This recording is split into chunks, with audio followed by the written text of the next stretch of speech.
Hey guys, we all welcome you in India's best learning platform, Upcoming IAS, and today we are going to deal with some current affairs issues. And the topic of the discussion for today's prelim booster series is about the Consolidated Fund of India.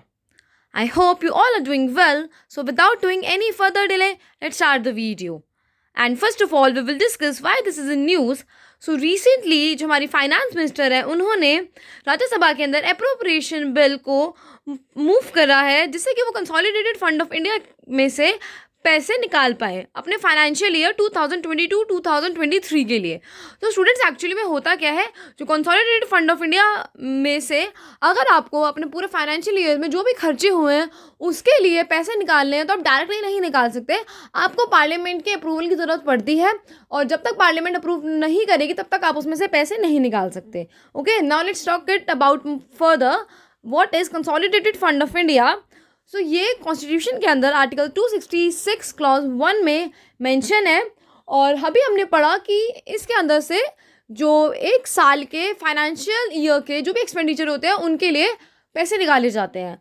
अब बात यह आती है कि इस consolidated fund of India के अंदर फिर पैसे आते कहाँ से हैं, रेवेन्यू आता कहाँ से है। तो सेंटर के जो भी taxes and non taxes revenue हैं वो सारे के सारे इसी कंसोलिडेटेड फंड ऑफ इंडिया में जाते हैं। And taxes include income tax, corporate income tax, central excise, custom और जो बाकी और टैक्सेस होते हैं वो। And non tax include fees, receipt और वी कैन से फाइन हो गया, ये सारी चीज़ें। ओके एंड स्टूडेंट, अगर आपको पार्लियामेंट से अप्रूवल नहीं मिला है कंसोलिडेटेड फंड ऑफ इंडिया में से पैसे विड्रॉ करने का तो आप इसमें से सिंगल पेनी भी आप नहीं निकाल सकते। इसीलिए ही हम अप्रोप्रिएशन बिल पास कराते हैं जिसमें कि जो पार्लियामेंट होती है वो अप्रूव करती है कि ओके जितने भी एक्सपेंडिचर्स हुए हैं आपके फाइनेंशियल ईयर में आप उनका पैसा कंसोलिडेटेड फंड ऑफ इंडिया में से निकाल सकते हैं।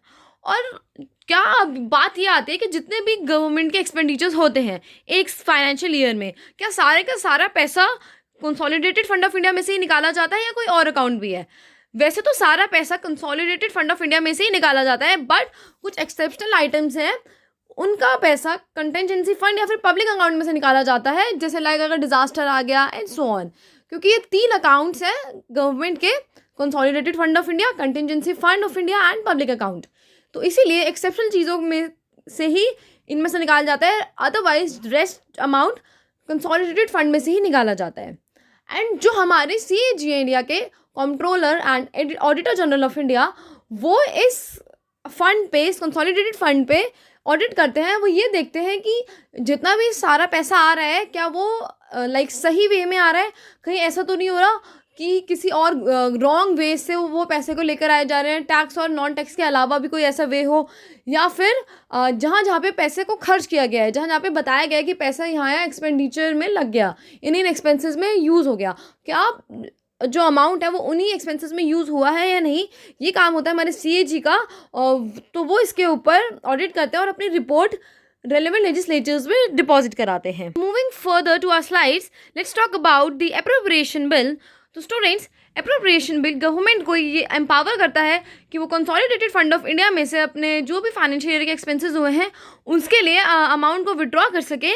और ये हमारे कॉन्स्टिट्यूशन में आर्टिकल 114 के अंदर मेंशन है कि पार्लियामेंट के अप्रूवल के बाद ही आप कंसोलिडेटेड फंड में से पैसे विड्रॉ कर सकते हैं। इसीलिए ही हम अप्रोप्रिएशन बिल को पास करते हैं। और आपको ये चीज़ तो बहुत अच्छे से याद हो जानी चाहिए क्योंकि मैं काफ़ी बार इस चीज़ को रिपीट कर चुकी हूँ और ये बहुत ज़्यादा इंपॉर्टेंट भी है आपके प्रीलिम्स पॉइंट ऑफ व्यू से, क्योंकि ये 3 जो अकाउंट्स हैं गवर्नमेंट ऑफ इंडिया के, इनमें से डेफिनेटली एक में से क्वेश्चन आता ही आता है। Okay, now let's talk it about further. तो स्टूडेंट्स, जो अप्रोप्रिएशन बिल के थ्रू कंसोलिडेटेड फंड में से पैसा निकलेगा वो सिर्फ और सिर्फ एक्सपेंडिचर को ही फुलफिल करने के लिए काम आएगा, जो भी एक साल में खर्चा हुआ है उसी को। कोई और पर्सनल यूज़ या फिर कोई और चीज़ें जो एक्सेप्शनल चीज़ें होती हैं जिनका पैसा अदर अकाउंट्स में से निकलता है, उसके लिए आप पैसा कंसोलिडेटेड फंड में से नहीं निकाल सकते। ओके, अब हम इसका कुछ प्रोसीजर देख लेते हैं कि क्या क्या प्रोसीजर फॉलो होता है for the appropriation bill and expenditures के लिए। तो स्टूडेंट्स, बजट प्रपोजल्स के डिस्कशन के बाद लोकसभा के अंदर अप्रोप्रिएशन बिल को इंट्रोड्यूस किया जाता है एंड फिर वोटिंग्स होती है डिमांड फॉर ग्रांट्स के लिए। देन जो लोकसभा से वो एक बार अगर पास हो गया तो राज्यसभा में उस बिल को भेजा जाता है और राज्यसभा को उस बिल को पास करना पड़ेगा, क्योंकि ये voting on demand for grant सिर्फ तो लोकसभा में हो सकती है इसीलिए। हाँ, राज्यसभा जो है वो अपने कुछ अमेंडमेंट्स कर सकता है, उस बिल के अंदर कुछ रिकमेंडेशंस कर सकता है। और अगर स्टूडेंट्स लोकसभा में से ही ये बिल पास नहीं हुआ, अगर लोकसभा ही इस बिल को पास नहीं करवा पाई, तो ऐसी गवर्नमेंट को तो रिज़ाइन कर देना चाहिए, क्योंकि उसकी मेजॉरिटी ही नहीं है। इट मीन्स अगर वो पास नहीं करा पाई तो, या फिर ये कह सकते हैं कि जो उसका जनरल इलेक्शन हुआ था उसमें कुछ फ्रॉड हुआ था, तो उसके इलेक्शंस को दोबारा से कंडक्ट कराने की ज़रूरत है और इतने जो भी गवर्नमेंट है उसको रिज़ाइन करना पड़ेगा।